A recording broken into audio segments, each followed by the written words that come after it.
ఈరోజు బోడి కాకరకాయలు అంటే ఆ కాకరకాయలు మా సైడు బోడి కాకరకాయలు అంటారనమాట.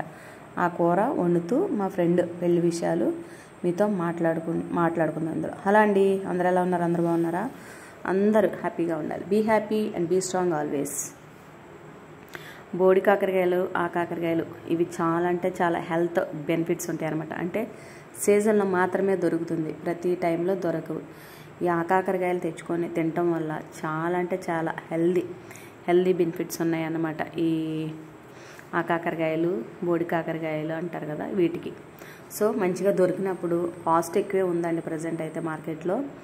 అయినా సరే మనకు తోచినంత పావు కేజీయో అర కేజీయో తెచ్చుకొని మంచిగా వండుకొని తినండి. చాలా అంటే చాలా హెల్దీ బెనిఫిట్స్ ఉన్నాయన్నమాట. అలాగే మా ఫ్రెండ్ పెళ్లి విషయాలు, డెసిషన్ మేకింగ్ కొన్ని విషయాలు మాట్లాడుకుంటున్నాం కదా. సో ఇందులో వచ్చేసి ఎపిసోడ్ 12. నేను ఇన్ని విషయాలు చెప్తున్నాను, ఇన్ని మీతో మంచిగా షేర్ చేస్తున్నాను. సో ఇన్ని చెప్తున్నందుకే మీరు నాకు మంచిగా ఒక కామెంట్ ఇవ్వండి, ఒక లైక్ చేయండి. మీరు లైక్ చేయడం వల్ల నా వీడియో మరి కొంచెం ముందుకు వెళుతుంది. మీ సపోర్ట్ నాకు కంపల్సరీ కావాలి. ప్లీజ్ లైక్ చేయండి.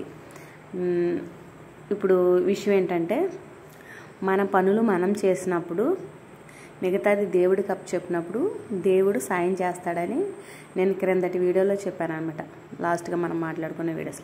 సో ఇక్కడ ఏంటంటే దేవుడు ఆల్రెడీ సాయం చేసేసాడు. ఏంటి, బాగా ప్రేయర్ చేసుకొని తన ఇష్ట దైవానికి ప్రేయర్ చేసుకొని తను చేసే ప్రయత్నాలు తను చేస్తున్నప్పుడు ఆ సెకండ్ వాళ్ళ అమ్మోళ్ళు ఎవరైతే 10th క్లాస్ చదువుకున్న అబ్బాయికి పెళ్లి చేయాలనుకున్నారు, ఎంత చదువుకున్న అమ్మాయిని, ఆ అబ్బాయి సంబంధం తనకి ఇష్టం లేదు. 10th క్లాసు వేరే కాదండి, తనకి ఇష్టం లేదు మనస్ఫూర్తిగా. ఇది మా ఫ్రెండ్కి ఎలా దేవుడు తప్పిస్తాడని చూస్తే తప్పించేశాడు, అది అక్కడ క్యాన్సిల్ అయింది. ఇప్పుడు ఫస్ట్ ప్రపోజల్ అబ్బాయే పెళ్లి చేసుకోవడానికి ముందుకు వచ్చాడు. చాలా హ్యాపీ. అంటే దేవుడు ఇది అంతా కార్యం చేసినట్టు తను నమ్ముతుంది. ఏదో అంటారు కదా, దేవుడు వరమిచ్చినా మనుషులు హెల్ప్ చేయరు అని అంటారు కదా, ఆ విధంగా.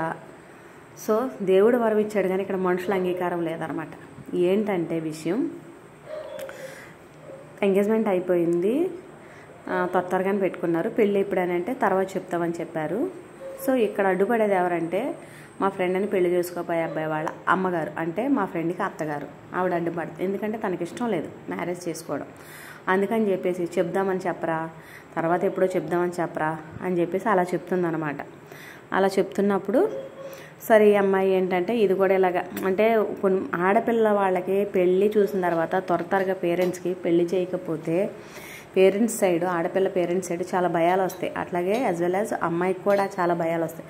ఏమో కావాలనేమో, దీన్ని తొలగించుకోవడానికేమో, వద్దని చెప్పడానికేమో, ఇలా చేస్తున్నారేమో అని చెప్పేసి ఎన్నెన్నో విషయాలు మైండ్లోకి వచ్చేస్తాయి.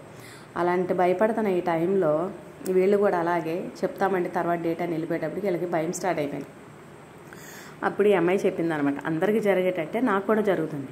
మీరు ఇప్పుడు డెసిషన్ చెప్పట్లేదు కాబట్టి నాకు మళ్ళీ ఇంకో సంబంధం చూస్తారు, కంపల్సరీగా నాకు పెళ్లి చేసేస్తారు అని చెప్పేసి ఎంగేజ్మెంట్ చేసుకున్న ఫస్ట్ పెళ్లి చూపుల అబ్బాయితో చెప్పింది అనమాట.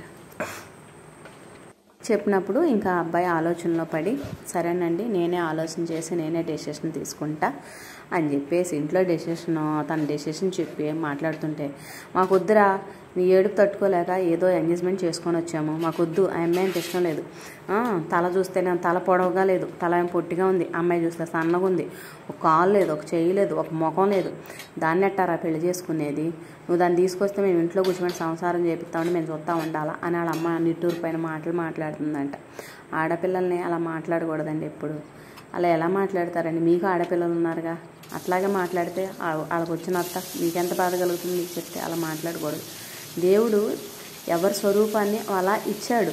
సో మనకిచ్చిన స్వరూపాన్ని బట్టి మనం ఆనందపడాలి, ఆ విధంగా మనం దేవుని స్తుతించాలి. అంతే తప్ప మనం ఇట్లాగా డిసప్పాయింట్ చేయకూడదు ఆడపిల్లని. ఎవరు ఉన్నదాన్ని బట్టి దేవుడు అలా పుట్టిస్తాడు, వాళ్ళ పుట్టికలను బట్టి అలా ఉంటుంది. అంతే తప్ప అందాన్ని ఏం రాసి పుచ్చుకొని చెక్కించుకొని రాలేం కదా, శిల్పాలను చెక్కించుకున్నట్టు. అలా అందంట. అంటే అప్పుడు ఇంకా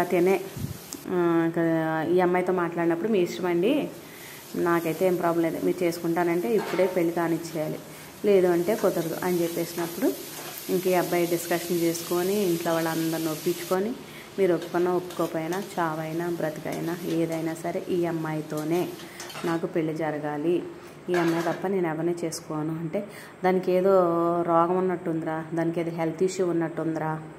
వీడియోలో ఏంటంటే బాదం పప్పులు అండ్ వాల్నట్స్ కొన్ని జీడిపప్పులు నానబెట్టుకొని చక్కగా ఆడవారం పొద్దున్నే తింటే రోజంతా హ్యాపీగా ఉంటుంది, మైండ్ మంచిగా వర్క్ చేస్తుంది, హెల్తీగా ఉంటాము.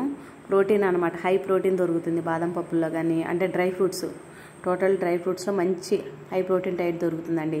మంచిగా తినండి మార్నింగ్ టైంలోనే, హెల్త్కి చాలా మంచి. మీరు మీ పిల్లలకు కూడా మంచిగా ఇలా పెట్టండి, మీరు తినండి పిల్లలకు కూడా పెట్టండి. చాలా అంటే చాలా హెల్దీ డ్రై ఫ్రూట్స్ అనమాట. అవి తింటూ వీడియో చేస్తూ వంట చేస్తున్నాను అనమాట. సో ఇక్కడ ఏంటంటే అలా జరిగిన తర్వాత ఇప్పుడు ఆ అబ్బాయి అన్నాడంట, రోగం ఉన్నా జబ్బు ఉన్నా నా బాధలే నేను పడతాను, చావైనా బ్రతకన ఆ అమ్మాయితోనే, నేను మాట ఇచ్చిన తర్వాత అమ్మాయిని పెళ్లి చేసుకోవాలి, లేకపోతే వాళ్ళ పేరెంట్స్ ఆమెను తిడుతున్నారంట, బాధపడుతున్నారంట, నేను నా డెసిషన్ నేను తీసుకున్నా, నేను పెళ్లి చేసుకుంటానని చెప్పేసి వాళ్ళ పేరెంట్స్ని ఒప్పించాడనమాట. సో అలా ఏమంటారు, పని చేయాలనుకున్నప్పుడు దాన్ని చేసేయాలి. ఏమవుద్దో, చెరులోకి దిగితే మునిగిపోతామేమో అని ఒడ్డు నుండి చూస్తే అటువైపు ఎప్పుడు దాడతాం? ఒక్కొక్కసారి మనం రోడ్ని ఇటువైపు నుంచి అటువైపు దాటాలి, మధ్యలో చెరువు ఉంది, మునిగిపోతాం నిజంగా మునిగిపోతాం. అదే ఆత్మవిశ్వాసంతో బలంగా ఉండి మనం ముందుకి ధైర్యంగా ఈ గట్టు నుంచి దాటుకొని అటువైపుకి వెళ్తే మనం వెళ్ళాలనుకున్న గమ్యాన్ని చేరగలుగుతాం. అరే వెళ్తే ఏమవుతుందో, దిగిపోతామేమో, చచ్చిపోతాం. అలాగే వీళ్ళ మదర్ కూడా చేసుకున్న తర్వాత ఏమైనా హెల్త్ ఇష్యూస్ వస్తే ఎవర్రా నీకు రెస్పాన్సిబిలిటీ, ఎవర్రా పట్టించుకునేది అని చెప్పేసి మాటలతో, సూటిపట్టి మాటలతో అంటుందంట.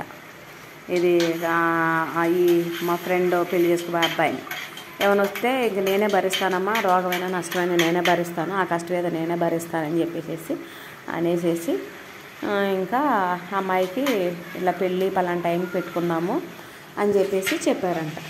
చెప్తే ఆ మాట తీసుకెళ్ళి పేరెంట్స్కి చెప్పిందనమాట. మా ఫ్రెండ్ వాళ్ళ పేరెంట్స్కి చెప్తే వాళ్ళ ఫ్రెండ్ వాళ్ళ పేరెంట్స్ ఎప్పుడు అపనమ్మకంతో ఉంటారు కదా మా ఫ్రెండ్ వాళ్ళ పేరెంట్స్, వాళ్ళు అన్నారంట, ఫ్రెండ్ వాళ్ళ పేరెంట్స్కి ఏంటంటే ఇన్ని ఇన్సిడెంట్స్ జరిగిన తర్వాత అపనమ్మకం అనేది వచ్చేసింది. సో జరిగిన తర్వాత నమ్ముతాంలే, అప్పటి వరకు మేము నమ్మమని చెప్పారంట. నెక్స్ట్ వీడియోలో ఏం జరిగిందనేది నెక్స్ట్ మాట్లాడుకుందాం. థ్యాంక్స్ ఫర్ వాచింగ్ అండి. Thank you.